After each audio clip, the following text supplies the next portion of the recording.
دادگای فیدراڵی عێراق لەبارەی چارەنووسی موچەی خانەنشینانەوە بڕیارێکی لە بەرژەوەندی خانەنشینانی هەرێم پەسەند کرد.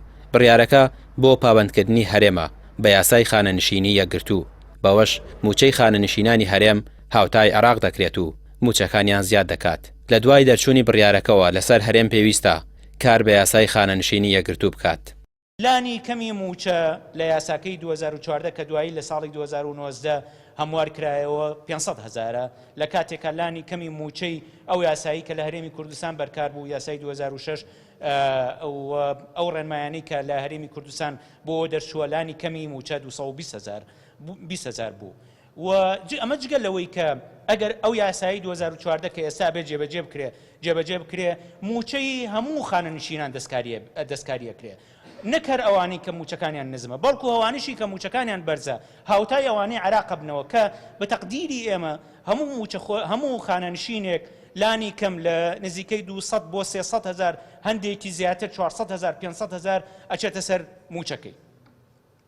ئەمە جگە لەوەی کە لە یاساکەی 2014 پاداشتی کۆتایی خزمەت یعنی پاداشتی کۆتایی خزمەت بۆ خانەنشینی 12 موچەی تەواوە بە دەرماڵە و بە هەموو موچەکەەوە 12 موچە بۆ هەموو ئەوانەی کە لە 25 ساڵ خزمەتیان زیاترە. بەڵام لە یاساکەی کە تا ئێستا لە هەرێمی کوردستان کاریان پێکردووە 6 موچەی بنەڕەتی تەنها حساب کراوە وەکو پاداشتی کۆتایی موچە کامەش فەرق و جیاوازیەکی زۆرە.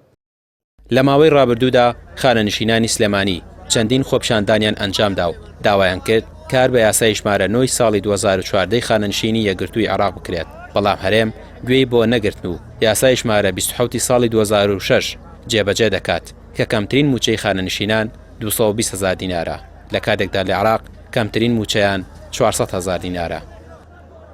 دوای سێ جەلسە ئەوانیش کە بەداخەوە نە نوێنەری حکوومەت و نە نوێنەری وەزارەتی دارایی کە ئێمە سکاڵاکەمان ڕوبەڕووی ئەوان کردبووەوە نە نوێنەریان هات نە پارێزەریان هات و نە بە وشەیەکیش وەڵامی دادگایان دابووەوە.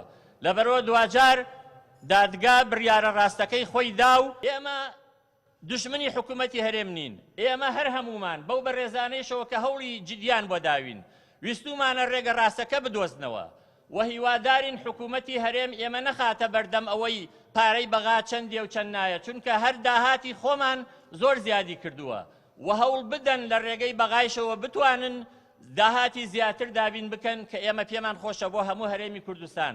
لەبەرەوە داوا لە حکوومەتی هەرێمەکەین چیتر بەخۆدا بچنەوە. خانشینان دەڵێن دوجار هەوڵەکانی ئەحمەی حاجی ڕەشید پەرلەمانتاری پێشوو بەشێک لە پەرلەمانتارانی دیکە بۆ جێبەجێکردنی داواکاریەکانیان سەرکەوتوو بوو. ئێستا ماوەتەوە هەرێم بڕیارەکەی دادگای فیدراڵی لەبارەی خانەنشینانەوە جێبەجێ دەکات یاخود وەکو بڕیارەکانی دیکە پشتگوێی دەخات.